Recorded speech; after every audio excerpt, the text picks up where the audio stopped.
My beloved countrymen, this is Sheikh Hasina speaking. Bangladesh stands today at the edge of an abyss, a nation battered and bleeding, navigating one of the most perilous chapters in its history.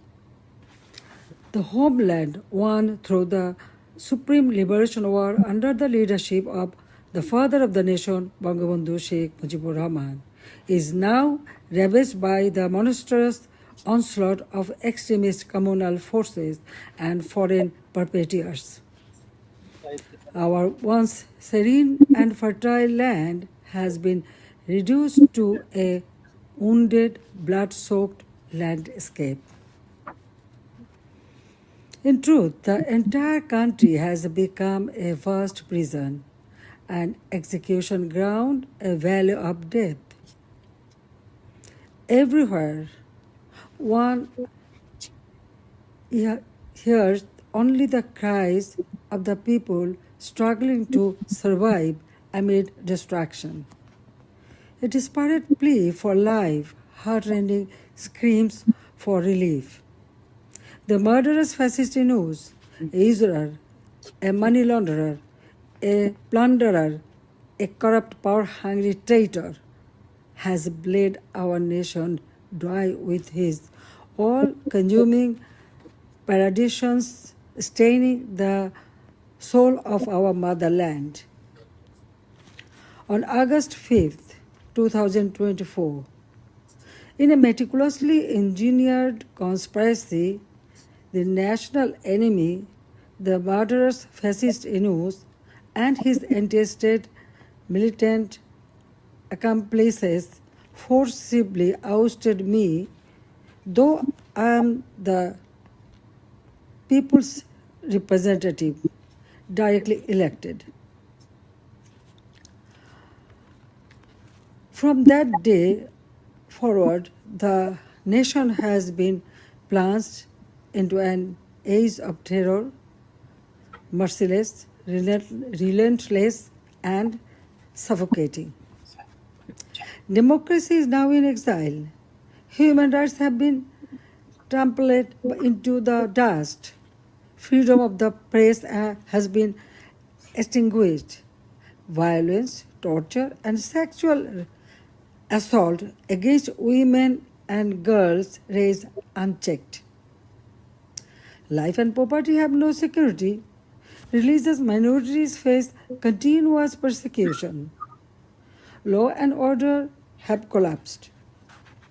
From the capital to the remotest villages, mob terror, mass looting, armed robbery, and extortion reign supreme. Our institutions of learning are plagued by chaos, and justice has become a nightmare. The frenzy of militant extremism has cast a pall of fear across the nation. Even more dangerously, there is a treacherous plot to barter away the territory and resources of Bangladesh to foreign interests. By betraying the nation, the murderous fascist Yunus is pushing our beloved motherland toward the furnace of a multinational conflict. In this grave hour, the entire nation must rise, united and galvanized by the spirit of our great liberation war. To overthrow the foreign serving puppet regime of this national enemy at any cost, the brave sons and daughters of Bangladesh must defend and restore the constitution written in the blood of martyrs, reclaim our independence, safeguard our sovereignty, and revive our democracy.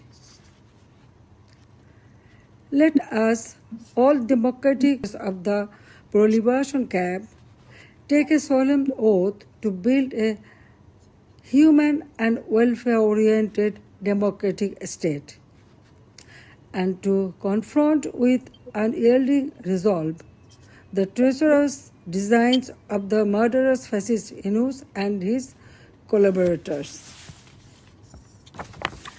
My dear, honest, hardworking, and patriotic people of Bangladesh, our nation is stifled by an unelected, violent regime whose false promises have quickly been supplanted by chaos, violence, hatred, and corruption. Faced with lawlessness and erosion of your democratic rights, your courage and strength is tested on a daily basis. Please do not give up now. The Awami League is independent Bangladesh's oldest and important political party, inextricably interwoven with our country's culture and democracy. Defender of Bangladesh's proud traditions of political and religious pluralism, and the committed upholder of our laws and constitution.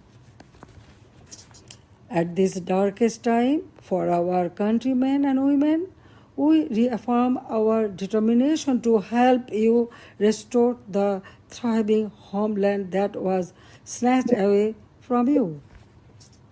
The Awami League calls for the following action to help unify Bangladesh and banish the divisive actions of the past 12 months. We urge Muhammad Yunus to stop ignoring his own people and do what needs to be done in order to heal our country by following 5 crucial steps we believe will lead to a better and stronger Bangladesh. First, restore democracy by removing the illegal Yunus administration.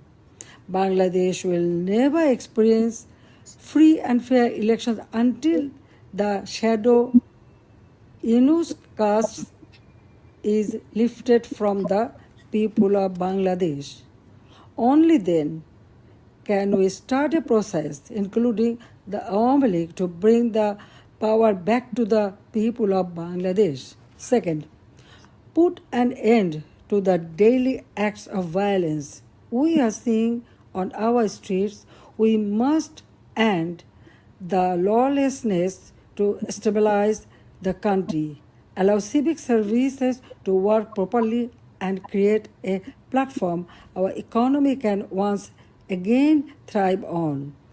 Third, deliver an ironclad guarantee ensuring the safety of religious minority groups, women and girls, and the most vulnerable in our society. Too often we see people targeted for who they are and what they believe in. This must end, and every Bangladeshi must be made to feel safe within their own community. Fourth, end the politically motivated acts of lawfare to intimidate, silence, and jail journalists and members of Bangladesh Awami League and opposition political parties. Restore our trust in the judicial system, making sure it functions properly as an impartial and noble entity. Fifth, invite the United Nations to conduct a new and truly impartial investigation into the events of the past year. We need the purification of truth in order to reconcile, heal, and move on as countrymen, rejecting the selfish pursuit of vengeance. The international community stands with you. The interim government has failed to listen your voices. But together we are strong, and together we can make our demands heard. Join us in the fight to take back our nation from those who seek to destroy it. Help us rebuild our democracy in Bangladesh. Joy Bangla, Joy.